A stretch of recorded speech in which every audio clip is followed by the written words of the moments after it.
it's just the frustration I have of, doing these sorts of things for almost 40 years now and not being awake. And, a lot of the time it's okay, but some of the times, like the last couple of days, it's not okay. You're not awake? You know what I mean. The shift you talked about this morning. This is the way it is. I would settle for that. It doesn't have to be the dramatic. I mean, I've read a lot of books about the dramatic. That's really what I want. But I'll settle for the.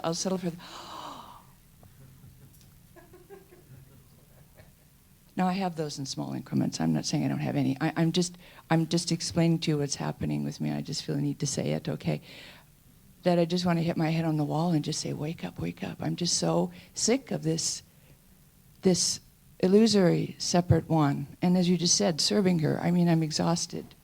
I'm getting old. I'm getting tired. And this has been my main focus for 40 years. And you did say once to me, the desire for liberation is important.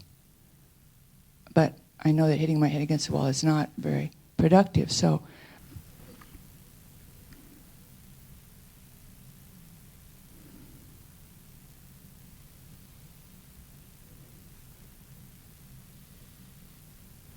you're still expecting something to happen.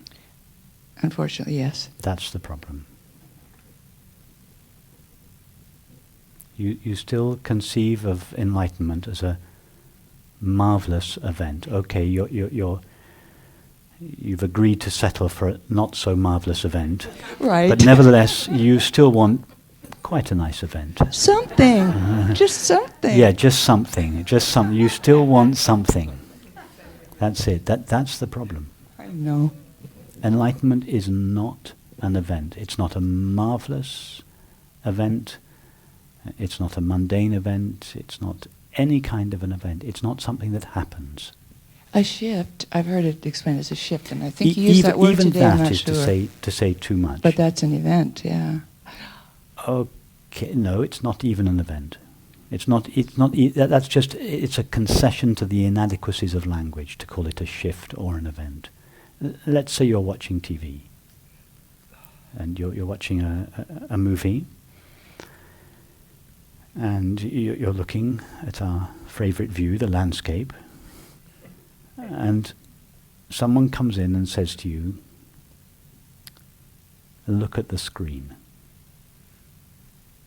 What do you do?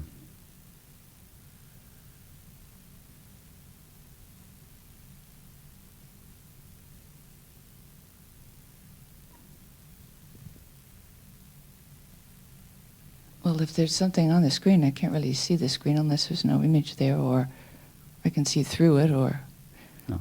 When you're looking at a TV, the TV's off, yes? You just look at the blank TV, you're seeing the screen, yeah? You turn the movie on, the screen doesn't disappear. You're still looking at the screen, but the screen now appears as a landscape. You get involved in the movie. It's a wonderful film. You get totally involved in it. You forget that you're seeing a screen, and you think that you're seeing a landscape. So your friend comes in and your friend says to you, what are you looking at? And what are you seeing? And you say, I'm seeing this marvelous landscape. And your friend says to you, look at the screen. Are you not already seeing the screen? Are you not already looking at it? In the form of the landscape. Yes, but it's the same screen. It's exactly the same screen that was there before you turned the movie on. It appears now, it's taken the shape of a landscape, but it's still the same screen. The screen hasn't disappeared. Yeah? So would you say that it was to see the screen was a new event? Is it a marvelous experience in the movie? Not in that metaphor, no. No. Does the screen even show up in the movie? No. No. What you're looking for is an event in the movie. You're still subtly imagining that enlightenment is a wonderful or even a not so wonderful event in the movie. And as long as you're looking for it in the movie, you're going to seem not to be seeing the screen because your attention is focused on objects. So what do you have to do to, when you're looking at the landscape, what do you have to do to see the screen? In that metaphor, nothing.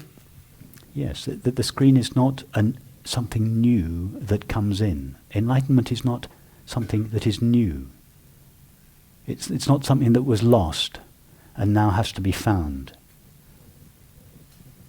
At best, and even this is not quite true, but at best we could say it was overlooked due to our fascination with the drama in the movie, that is the drama of the body, mind and world, due to our fascination, our exclusive fascination with these appearances, we seem to have lost sight of their reality, the screen. And as a result of that, we think, oh, I must go looking for it. And off we go around the world, visiting teachers and ashrams and everything. We go on this terrific journey around the world, which is like the character in the movie searching for the screen. So now you are searching, the equivalent in your life is you are looking, traveling, you're the character in the movie, traveling around the world looking for the screen. In other words, you are looking in the mind and the body, in your case, not in the world, but in the mind and the body, for some special experience, which is, that's it, that's the shift, that's the event. Now I'm on the other side of the fence. There isn't a fence that you finally cross to get to enlightenment. Enlightenment is just it's like the moment you recognize the screen in the movie, and the moment you recognize it, simultaneous with that recognition, you recognize, oh, I was always seeing the screen. I never really ceased seeing the screen, but only because of my fascination with the drama in the movie that it seemed to be absent, the screen, and as a result of that apparent absence, I went off out into the world searching for it. I was always the screen, right? I mean, that's the next step. Yes, you have never, for a fraction of a second, ceased being the presence of awareness, the unlimited, ever-present awareness. You have never ceased to be that. I feel that more and more, but this illusory separate self, sometimes she's kind of melting away and becoming more vague, you know? And I go, oh, wow, great, she's starting to disappear. But why do you want her to disappear? What you're saying? Because she's miserable sometimes. Okay, what you're saying, so the equivalent in our metaphor of what you're saying is, you're watching this period drama, there are lots of characters, and there's one woman in the movie. I don't want her in that movie. You don't like her. And what you're saying is, until that woman gets out of the movie, I can't see the screen. Only when she leaves the movie, only then will I notice the screen. That's what you're saying. Well, as you said earlier, all the energy that is spent on her, to no avail. But whose problem is she? For the screen, is this troublesome woman in the movie a problem? She might be a problem for one of the other characters. Right. But she's not a problem for the screen. In fact, awareness doesn't have problems, doesn't know problems. Why? Because in order for there to be a problem, there needs to be resistance. There needs to be the I don't like this. That's what makes a situation a problem. Yeah? But awareness is like empty space. It's never saying to the current experience, I don't like you. And therefore it doesn't have problems. So it's not saying, my horrible separate self needs to be got rid of. I'm fed up with her. The I that is fed up with her is another form of herself. In other words, the separate self is perpetuating itself by trying to get rid of itself. Right, I know, yeah. And so you're caught in this bind from which you are understandably tired of trying to get rid of yourself. I, the separate self, want to get rid of myself so that I, the separate self, can experience enlightenment. And you're going round and round and round, and you're rightly frustrated and disheartened because you're engaged in a never-ending endeavor, which is perpetuating the separate self by trying to get rid of it. It's just see the situation clearly. You cannot get rid of an illusion. You know, I see all that, but it's, I mean, But I no, see but it if you intellectual. really, but to really see it Right. would bring that endeavor to an end. Right. Because what do you have to do to get rid of the landscape that you're watching? You can't do anything because the landscape's not really there. What can you do to an illusion? What do you need to do to an illusion? Just to see that it's an illusion. Don't spend your life trying to get rid of an illusion. It's a waste of a lifetime. Well, what I mean by trying to get rid of it is seeing it as an illusion. That's what I mean. Okay, so now to see that what you are is not a separate limited self, is it not clear to you now that you are the one that is aware of your experience? Okay, now if you were to turn your attention towards that one, where do you go? Nowhere. No. If you were, can you even turn towards it? Which direction? No. So how can it be separate or limited if you can't find it as any kind of an object? You answered both those questions from your experience. That was obviously true. So if you cannot find the awareness that you know yourself to be, if you don't know where to look for it, or how do you know that it has a limit or that it is separate? Only an object could be limited or separate. Exactly. You don't know that. Right there in that understanding, and I can see you're answering these questions from understanding, not because you've read books, and right there is the knowledge that what you are, it has no limits. Just live what you understand. Take your stand there. That one, that awareness is always wide awake. The enlightenment is not for awareness. Awareness is already the light that illumines all experience, that makes all experience knowable. It cannot be enlightened. What would enlighten it? It is already the light that makes experience knowable. One definition of awakening I've heard is awareness recognizes itself. Are you aware right now? Yes? Okay. How do you know you're aware? Why did you answer? How come you answered yes to that question? It's self-evident. It's self-evident. And what is it? To whom is it self-evident that awareness, that you are aware? To itself. Right there is the experience of awareness being aware of itself. That's it. It never gets better than that. I mean, you were the one that, and quite rightly, defined enlightenment as awareness being aware of itself. And then I asked you the question, are you aware? And from your own intimate experience, you answered yes. In other words, I, awareness, am aware that I am aware. Nothing else can be aware that I'm aware. In other words, enlightenment is a fancy name for the most simple, the most ordinary, the most well-known experience there is, and all 7 billion of us know it. However, because it cannot be found by the mind, in most cases it is deemed missing.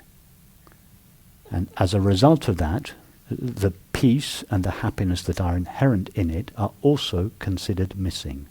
And hence the imaginary self goes off into the world in search for the missing peace and happiness. And as we all know, it doesn't live there. Where does it live? In the simple knowing of our own being. Its knowing of itself. That is awareness's awareness of awareness. And it is your innermost experience at all times. It's it's not a new experience. It's not something that has been lost and has to be found. At worst, we could say it has been overlooked, apparently. The screen has been overlooked due to our exclusive fascination with the body, the mind, and the world. All that's necessary is just relax the focus of your attention from the body, mind, and world. You don't have to get rid of them. Just cease being exclusively focused on, and it's like just withdrawing your attention. It's like putting the camera slightly out of focus, and your attention flows back to its source, which is yourself. You just stand as this space of awareness, and you just let the body, the mind, and the world do whatever they've been conditioned to do. Just let them flow by. So I was going to ask you what you meant more by stand. To stand as awareness. But you just give another way of experiencing it, the suggestion which I get. I'll just say something about that. The suggestion to stand as awareness would seem to be given to someone who is not presently standing as awareness and who might do so in the future. So to say that is a concession to the belief that we are a separate self. It doesn't really make sense, but it's sometimes used in the context of a conversation. What would be more accurate would be to say, be knowingly the presence of awareness. The reason I say knowingly is just to say, be the presence of awareness. You already are that. You've never been anything other than eternal, infinite awareness. So hence be knowingly that. Know that you are that. That's what I mean by take your stand as that. Yeah, I can feel that. I know what you mean, because yeah. You can't actually be anything other than that. Another way of saying it would be just notice that you are that. Instead of mistaking yourself for a cluster of thoughts and feelings, just notice, oh no, I'm the one that is aware of those. I'm not a cluster of thoughts and feelings. All these flow by, but I'm not flowing by. I'm just always here. I would recommend really forgetting about enlightenment. I don't think that's going to happen. No, but what I mean about forgetting about enlightenment because of this tendency you have to conceive of it as an event. I know what you mean. Yeah. Should I stop reading all those dangerous books about? You don't have to read any more books.